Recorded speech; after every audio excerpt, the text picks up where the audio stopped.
Hi students, today we are going to study McPherson strut suspension system. It is an example for independent suspension system. This system is designed and developed by the Chevrolet engineer Early S. McPherson. That is why it is known as McPherson strut suspension system.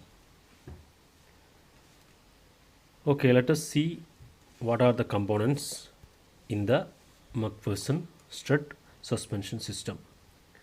The figure shown in the screen is already you have seen in the textbook. This is a two-dimensional layout of McPherson strut suspension system. You can refer this three-dimensional diagram of McPherson strut suspension system so you can understand clearly about the system. Okay, now what are the components of this system? As you can see in the figure, the main component of this type of suspension system is a strut containing a shock absorber and a coil spring. Instead of leaf spring used in the leaf spring suspension system, here we are using a coil spring for absorbing the road shocks. The shock absorber we will discuss later. The strut assembly is connected in the system in such a way that the upper portion of the unit is mounted into the body member and the lower end of the unit is connected to the step axle. You can see in this system the suspension spring is coil spring. We have already studied in the leaf spring suspension system. There leaf springs are using.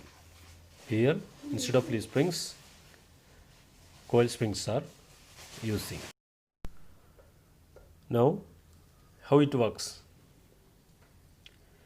The compression and expansion of the coil spring is used to absorb and release the shock coming from rod. As shown in the figure, the wheel assembly is directly connected to the step axle assembly and the McPherson strut suspension system is connected to the step axle. So when the vehicle is moving on a bump, the wheel will move upward direction. That time the step axle also moves in upward direction. At this time the coil spring will compress and take the load. Whenever the bumps over, the coil spring will expand and release the shocks.